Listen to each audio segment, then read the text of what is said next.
The actual name of the Stop Woke Act is the Individual Freedom Act, and it has been confusing and controversial ever since its inception. From the moment Governor DeSantis put pen to paper and signed it, a lawsuit hit the docket in a federal court in Tallahassee. The lead plaintiff in that suit, which is ongoing, is a Florida high school teacher named Don Falls, who works in Manatee County near Tampa. Mr. Falls is the kind of teacher you might remember from high school. He's been in the classroom for 38 years and has lived in the community for even longer. He's the kind of teacher who keeps up with his students and calls them and talks to them, so much so that when one of them, who's now an attorney, called him to talk about Stop Woke and its implications inside the classroom, Mr. Falls not only gave that former student some guidance, but offered to join his lawsuit as a plaintiff. On the first day of the new school year, Mr. Falls sat down with me to talk about why he felt the need to join that lawsuit and fight back against Ron DeSantis and his agenda. Is this the first time you feel like the government has been in the classroom with you? I think from a political standpoint, this is the worst I've seen in all my years. This is the kind of the biggest attack I've seen upon the freedom of the classroom, as I'll call it. There was no attempt to disguise the political currency that DeSantis was trying to get from the passage of this. When it was signed into law, it had the fanfare of a campaign rally. Absolutely. When you see that as a teacher, and you think, okay, well, what's this do as far as my classroom, my curriculum? You know, one of the aspects of it, for example, is, you know, that we, as teachers, you know, can't do anything that makes a student feel bad about themselves. Yeah. Okay. Well, how do I do that? How do I know when you're looking out at, say, 30 students, and I'm talking about, for example, the civil rights movement, and I show them a video, for example, of what happened at the Edmund Pettus Bridge. I hope there's a reaction. As a teacher, I hope those kids are taken back by that. And now, under what I'm hearing from the governor and HB 7 is, you know, that may be dangerous ground for us. I mean, to what degree are you thinking about this law? How much is it with you when you're in the classroom right now? I'm on a wait and see mode, see where we're going to go with this, to see if there are going to be teachers who will be called on the carpet, because some student will come home and say something to a parent, who will then say something to a school board member, who will then say, and so forth. They just kind of threw this law out there, and I don't think there's really any guidance. My principal and I have had some conversations about this, and she's a former social studies teacher herself, and we're both by the same, well, let's just see what happens here, you know? Well, some things are happening, not related to Stop Woke, but that have, you know, that connect to that agenda, right? There's these civics trainings that have been happening this summer.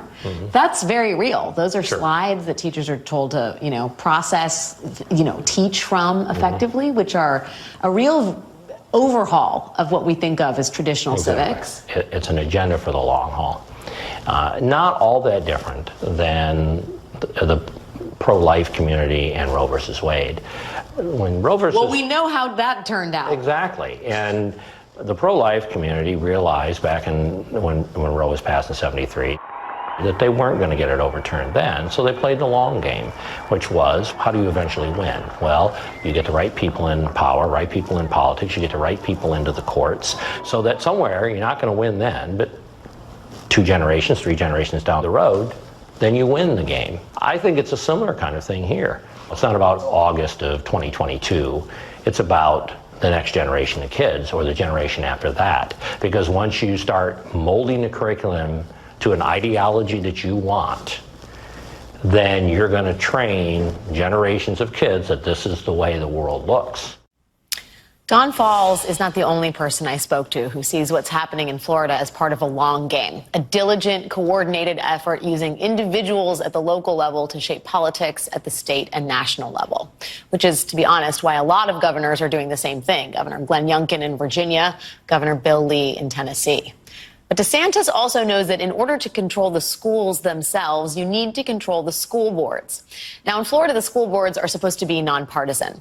But this year, Governor DeSantis decided to put his Republican thumb on the scale by endorsing dozens of school board candidates across the state ahead of the school board elections that take place next Tuesday on August 23rd.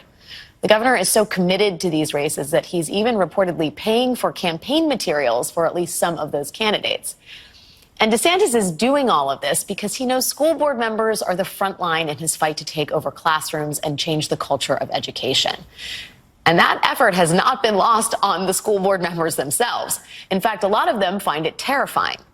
Joining us now is Catherine Joyce, investigative reporter at Salon, who has been reporting extensively on the effort to shape schools in Florida and across the country with conservative Christian principles. The donor networks used to make it happen, the right-wing resources behind it, and the key players in the network to overhaul public education in America. You can read about it in her three-part series with headlines like Salon investigates the war on public schools is being fought from Hillsdale College, coming to a school near you, stealth religion, and a trumped-up version of American history, and the far right's national plan for schools, plant charters, defund public education.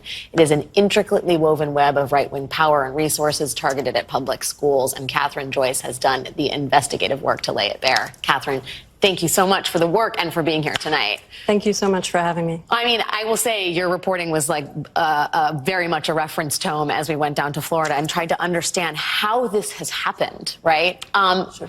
Just for people who don't really understand, and I mean, I was among them until literally last week, what is the political influence that is behind DeSantis' agenda as far as schools in Florida?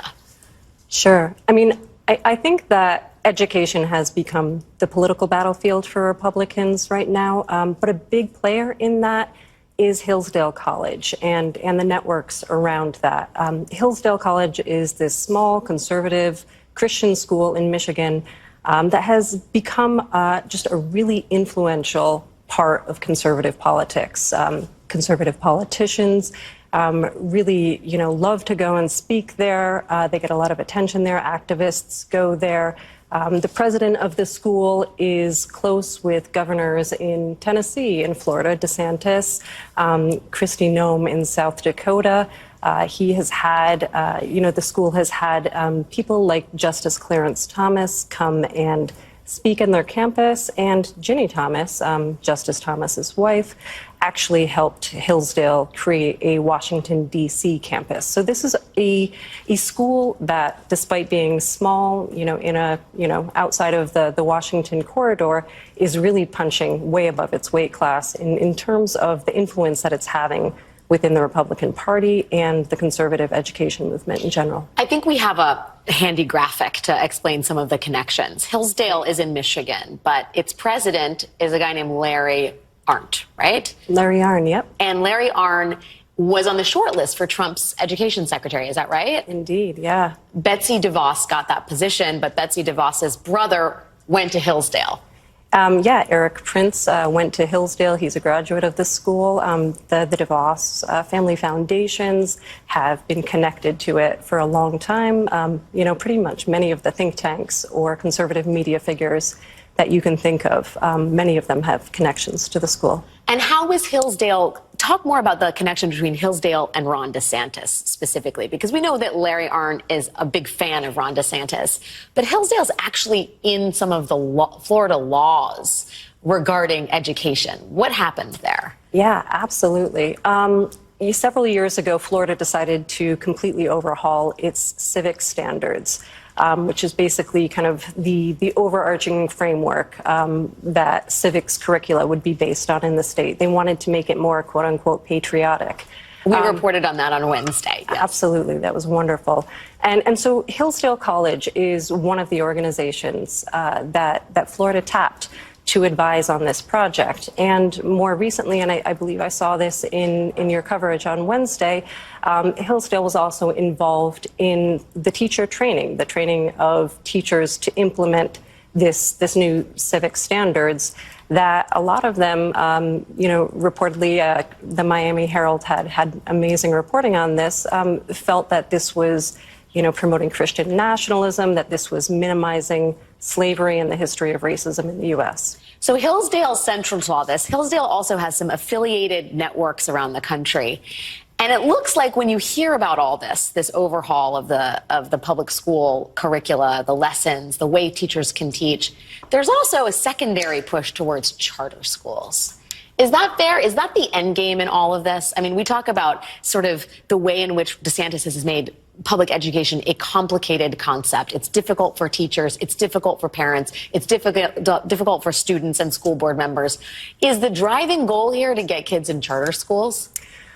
Well, I mean, that's at least part of the goal. So Hillsdale College back in 2010 started this network of public charters, public classical education charters around the country that were teaching a curriculum that is kind of really big on American exceptionalism, Western civilization, the idea that the U.S. was founded on Judeo-Christian principles, which is sort of secularized language for Christian nationalism.